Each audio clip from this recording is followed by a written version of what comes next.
Hello and welcome. So you've been prescribed Nesina, and you've probably got some questions. Well, you've come to the right place. Our whole goal here is to make everything super simple and clear so you can feel totally confident about your new medication. Starting any new medication can feel a little overwhelming. That's why we've put together this quick guide. We want to help you get all the confidence you need right from day one. So let's dive right in. All right, first things first, let's talk about your simple, daily routine. Getting this part right is honestly the foundation for making sure this medication works exactly like it's supposed to. And the good news? There are really only 3 core rules to remember. It really is as easy as 1, 2, 3. First, you just take 1 tablet once a day. Second, and this one is important, is consistency. If you can take it around the same time every day, that's perfect. It helps keep your blood sugar levels nice and stable. And third, just swallow the tablet whole with a bit of water. Simple as that. Okay, and this is a really, really important one. Please do not split, chew, or crush the tablet. It's designed with this special coating to release the medicine in a very specific way. If you break it, you mess with that process and you might not get the full benefit. So always swallow it whole. Now for a bit of good news that adds some flexibility to your day. You can take Nesina with or without food. It works just the same. That said, here's a little pro tip. If your stomach tends to be a bit sensitive, taking it with a meal or a snack might be a good idea, just to be on the safe side. Look, life gets busy, and sometimes you might forget a dose. It happens. If you remember pretty soon after you were supposed to take it, go ahead and take it. But, and this is the key, if you look at the clock and it's already getting close to your next scheduled dose, just skip the missed one entirely.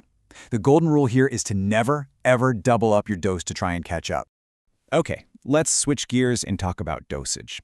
You might have noticed that Nesina isn't a one-size-fits-all kind of medication, and there is a super specific, very important reason why your dose has been tailored just for you. So why are there different strengths? The 25, the 12.5, and the 6.25 milligram tablets. What's that all about? Well, the answer has everything to do with one of the hardest working organs in your body, your kidneys. And to understand that, we need to know this one little term, eGFR. It sounds complicated, but it's not, I promise. It stands for Estimated Glomerular Filtration Rate, which is really just your doctor's way of getting a quick, simple score for how well your kidneys are doing their job of filtering everything. And this table here, this breaks it all down perfectly. As you can see, the standard dose, 25 milligrams, that's for people with healthy or just slightly reduced kidney function.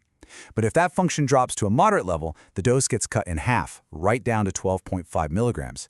And for a severe drop, it goes down again to 6.25. It's all about making sure the medication doesn't build up in your system. It's a really smart safety feature. So now that we've got the hows and whys of taking Nesina down, let's move on to safety. Think of this as your guide to being an active partner with your doctor in managing your health. Knowing what to look for is super empowering. Let's start with a number. In the big clinical trials for Nesina, 3.9% of the patients were hospitalized for heart failure.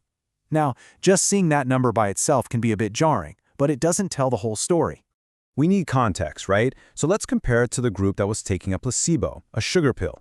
Their rate was 3.3%.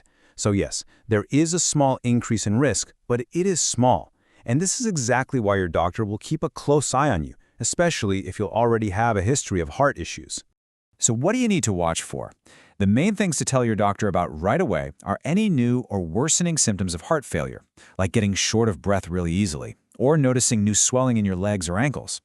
Also, be on the lookout for any persistent, really bad stomach pain, as that can be a sign of something called pancreatitis. Now, Nesina doesn't always work alone. It's often a team player.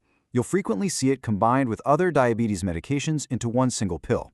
This is a great strategy to tackle high blood sugar from a couple of different angles at once. Let's check out the 2 most common combos. So on the left, you've got Kazano. This one pairs Nesina with metformin, and because metformin is in the mix, the rules change. With Kazano, you have to take it twice a day, and you must take it with food. On the right is Oseni, which adds a drug called pioglitazone. This one is also really effective, but it comes with a specific, very important warning related to heart failure. And that warning is what's known as a black box warning. This is the most serious type of warning that the FDA can issue. It's reserved for medications that have some significant risks. In Oseni's case, it's there because of the pioglitazone part of the pill and its known link to heart failure. Whew! We have covered a lot of ground, haven't we? from the daily routine to safety checks and combination pills. So let's boil it all down to the single most important thing you should take away from this whole explainer. And here it is. The absolute key takeaway is that your dose of Nesina is not a random guess. It is personally tailored to you, specifically to how your kidneys are working. And that means the most important partnership you have is the one with your healthcare provider. Their instructions are your personal roadmap to making this medication work for you. And that really leads us to one final thought. Since we now know that your dose and your kidney health are so tightly linked, maybe this is the perfect question to bring up at your next appointment. Taking an active role in asking about your own health numbers, like your eGFR, is one of the most powerful things you can do on your health journey.